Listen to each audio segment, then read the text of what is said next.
T-Gerard Williams Show.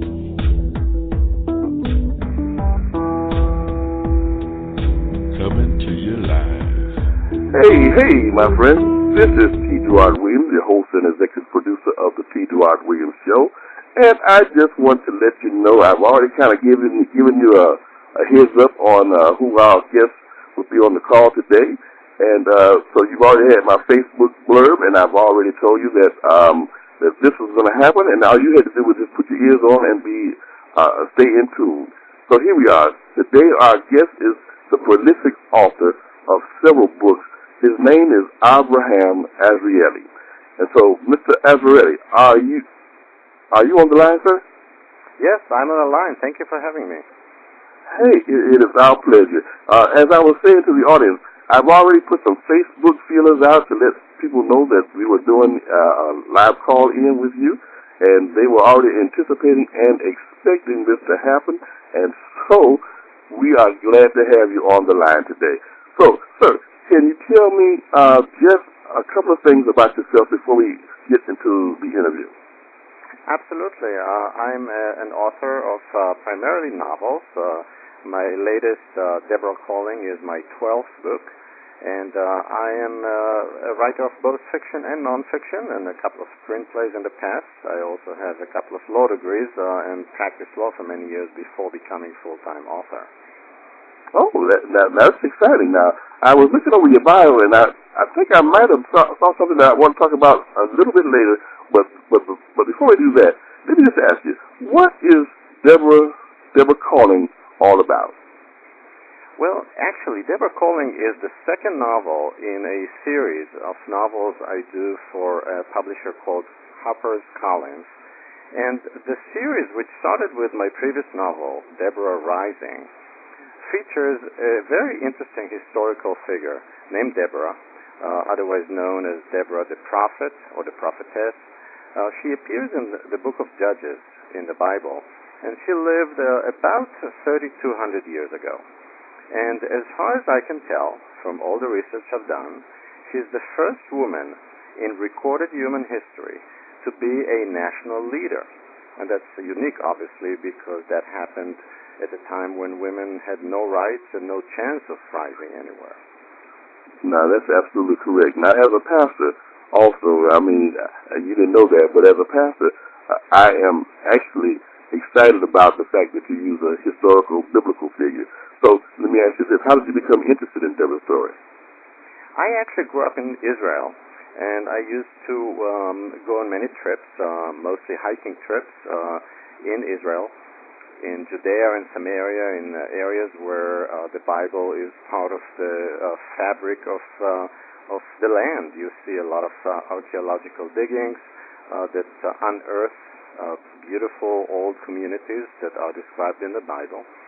I grew up studying the Bible, studying the Jewish scriptures, and have always been very attached. So it's a natural territory for me to write about, though it is the first time I'm going so far back. My other novels are either contemporary or historical novels of, World War II or the history of Israel, of modern Israel.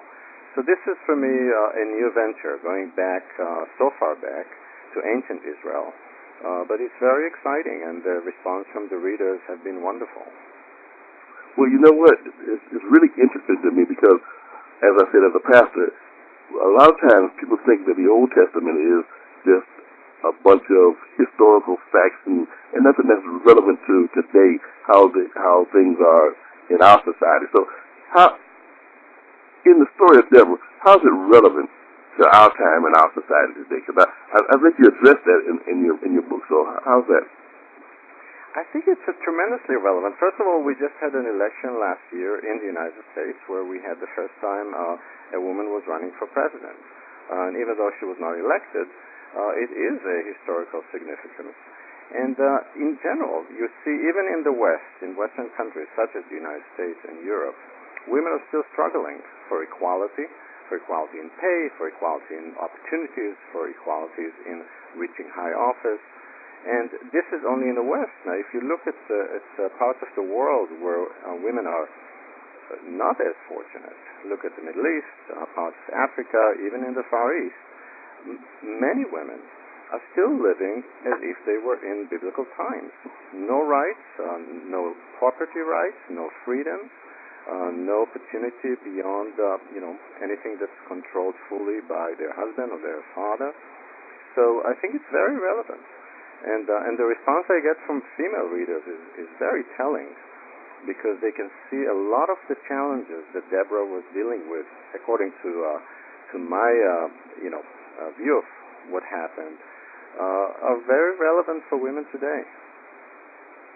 It's interesting that you mentioned that, because I would think that the story would resonate well with women, and certainly that they would be drawn to a story like this. So that doesn't surprise me. But one thing, what was the most surprising thing that you learned in writing Deborah Calling?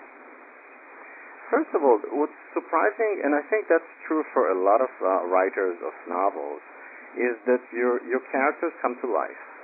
And they're real people, at least for you and for the readers, if you do your work well. And Deborah, for me, you see, there was a puzzle that I was trying to solve, because in the story as it's told in the book of Judges, we only see Deborah show up as an adult. The Bible just says, during that time, the Canaanites were oppressing the Israelites, and there was this woman named Deborah who was a judge, which is a political leader as well as a judicial leader. She was a prophet, and then she fought a war between, she was a military leader as well, and after that she liberated the people of Israel from the Canaanites, and there was 40 years of peace. So we only have an adult.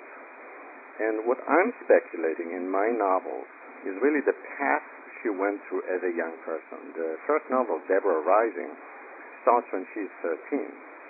So we are accompanying her on her path, and this is obviously very adventurous and not very easy.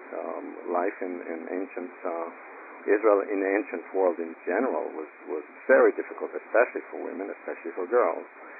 So this is the journey that I came up with, and she's still going through it, in which she developed those exceptional skills and resilience that allowed her to break through the glass ceiling and reach who she eventually became, according to the Bible.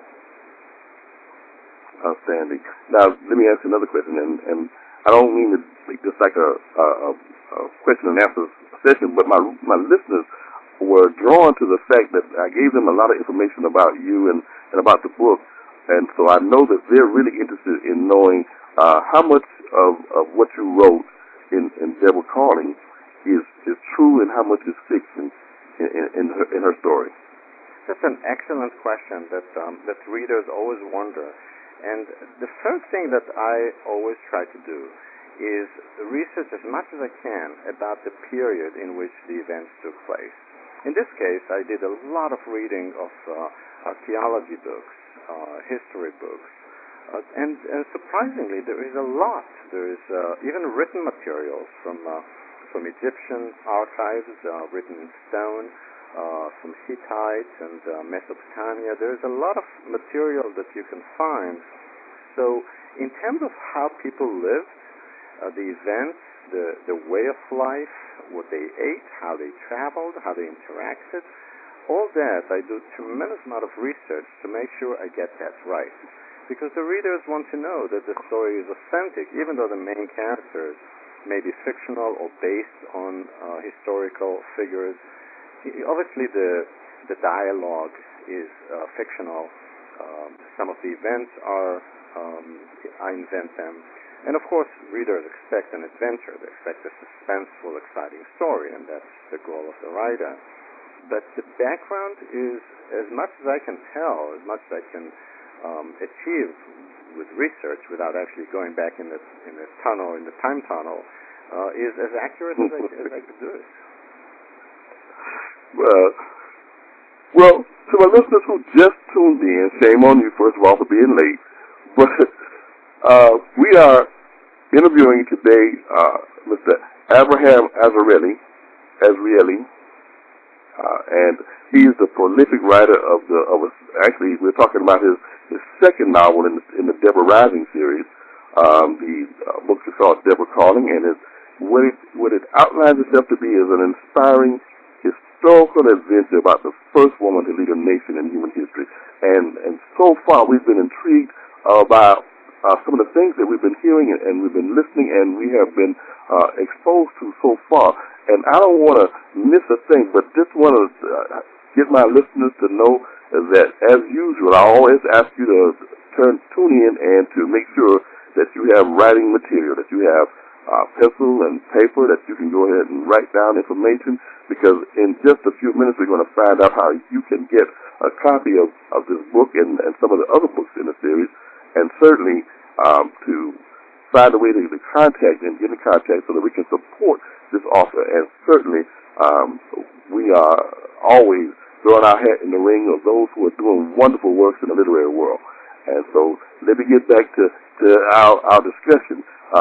Now, interesting, you were saying that there's a good part of fiction and a good part of true isms in the book.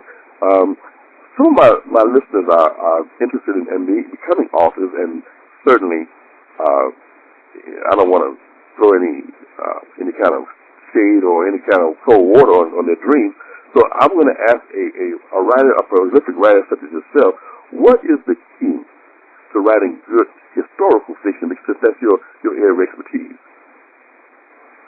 I think there are many keys, obviously many tools. I would look at it as a toolbox.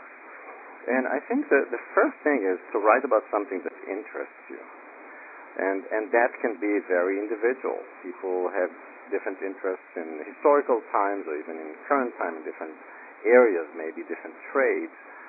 So that's the first thing I would say. If something really interests you and you have a story in mind, you don't need a license. You can just sit and write your story. And the second thing is do as much research as you can about the period if you're writing a historical fiction, so you get it right. Because if you want your readers to believe the story and be completely immersed in the story, you have to make sure that all the facts surrounding it are correct.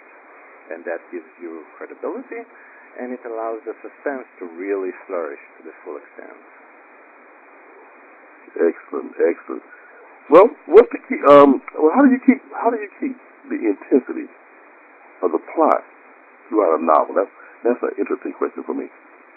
Well, that again is something that's very challenging, and it's fun when it works. And what I do usually is I try to keep the story moving. Especially if you're writing an adventure, a suspenseful adventure, a lot of things are happening, and readers actually do want to enter into the character's mind and hear her or his thoughts. All that is good as long as you keep the pace. Especially in today's world, people are accustomed to a very fast pace. People don't sit and read very long books anymore. There is, the barrage of news snippets, and people look at their phones, and they're used to things happening very fast. So I try to adjust to that kind of communication when I write my books. I try to make sure that the book is interesting, that the boring parts are left out, they don't make them their way in, and that things move, that the suspense is there, the curiosity. What is going to happen next to this character that we really care about? I think if you keep that going, readers love it, and when I hear back from readers that they enjoyed and they were captivated or they couldn't sleep at night, that makes my day. Yeah, that sounds good.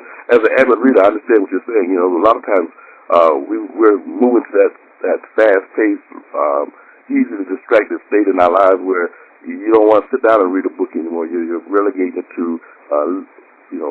like I said, a snippet here and some blurb over there. And so it takes a good book to actually hold your attention long enough to want to continue turning the pages.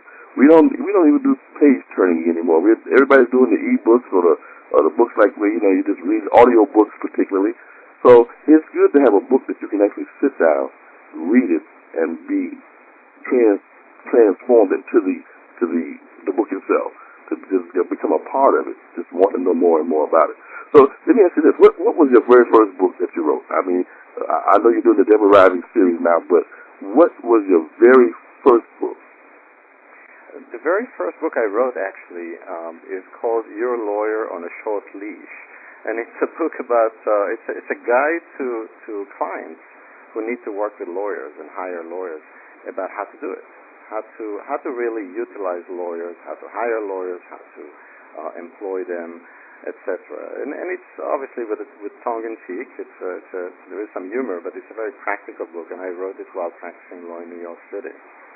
After that, I wrote a very different book, a history of a family in World War II, a family that was really a mother, very strong and confident mother with 7 children and a husband who went through World War II. Very exciting adventures. That was called One Step Ahead, and it was actually later made into a musical. Yeah, great. that was kind of my early beginning in writing. But I want to touch on something you said before about ebooks and about audiobooks, and that's a terrific point you made. That today, actually, for my readers, most of my readers read my books as ebooks, and many of them actually listen to the books while driving, for example. So I make sure that my books are available in all formats to reach as many people as possible, and that works out well. And that is wise. That is really wise, because that's the kind of life that we're leading. You know, with the very fact that you can go to iTunes or someplace like that and download a book and listen to it while you're driving or while you're doing something in the house, cooking or cleaning or whatever you may be doing, you can still be captivated. And it takes a good book to do that, because a lot of times you'll find that some of the ebooks are just fluff and stuff and just doesn't keep your interest or keep your attention. So I'm actually glad that you have put your books in those types of formats, because that's actually excellent, especially for my listeners, because we're audio people as well. Now, I'm an avid reader. I read. I like a book that I can touch, but I also don't mind listening to audio when I have the time. So that's great. That is really great.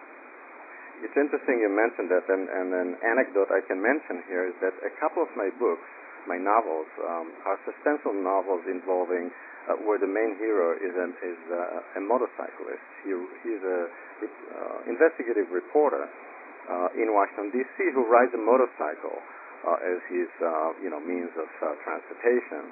And a lot of the plot revolves around the motorcycle and the suspense and action that happens. And I got a couple of responses from readers who actually listened to those books as audiobooks while riding their motorcycles. So that's a nice kind of circular connection that is just a very modern world kind of a thing. That's excellent. Let me ask you this. Deborah Calling is the series Deborah Rising. Yeah. Now, we didn't touch on what Deborah Rising was about, so I'm going to ask you a two-pronged question. The first question is, can you tell me a little bit about Deborah Rising, and then can you tell me if there's going to be any more novels in that series? Of course. So Deborah Rising started the story of Deborah as I imagine it when she was 13, and her sister actually, at the beginning of the story, her sister was standing trial for something she didn't do, and actually is being executed by stoning, which was the method of execution then, while Deborah is witnessing this. And this is kind of the starting event that launches Deborah on a search for her own freedom and her own power. And for a while, she actually wants to become a man. She says, I don't want to be a girl. I want to be a man. And part of the first story is she's seeking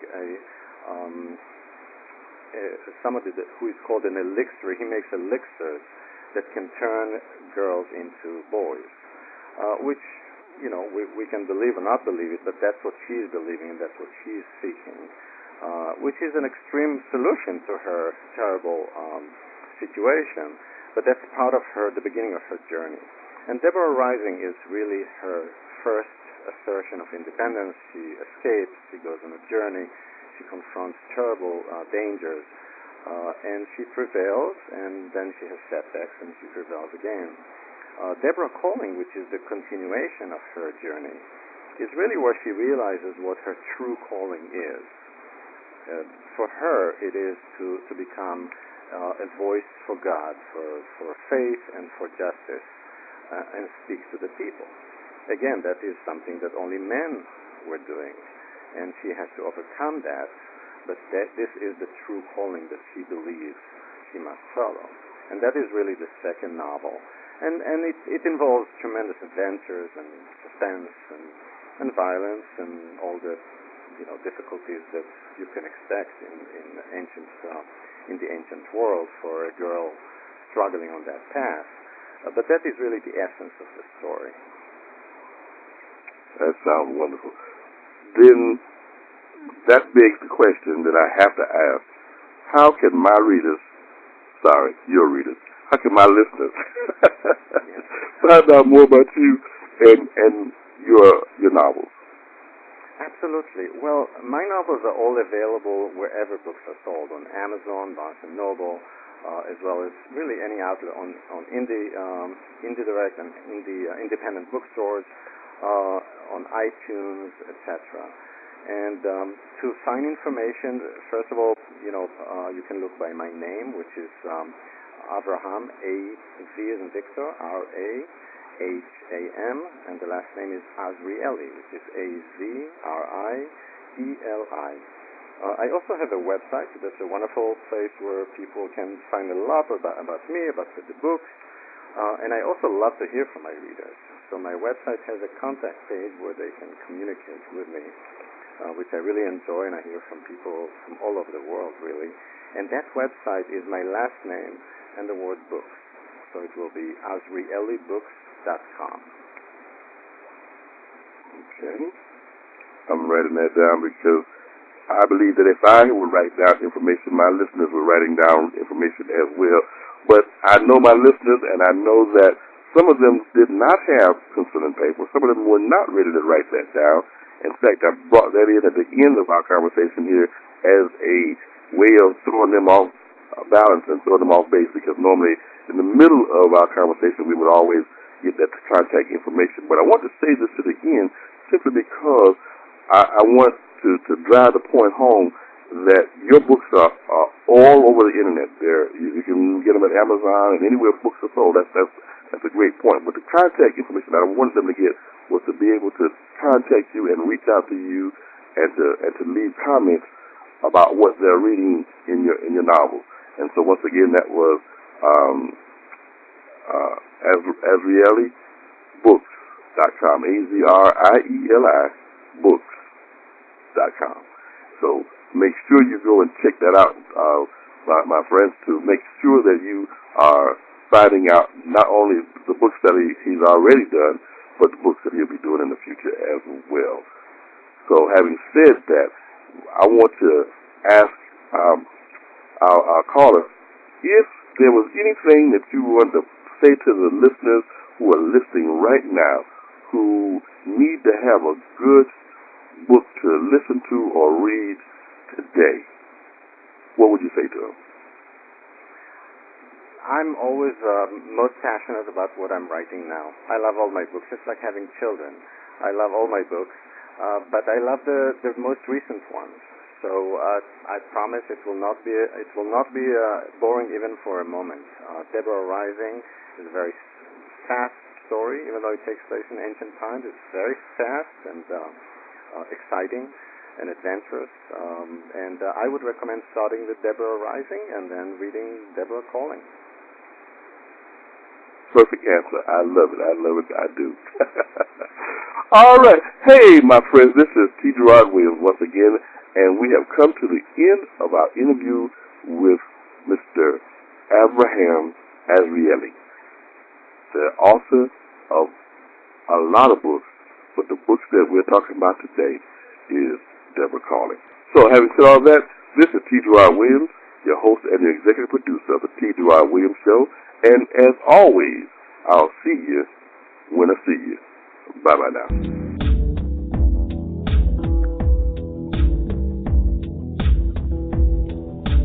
If you're talking about it,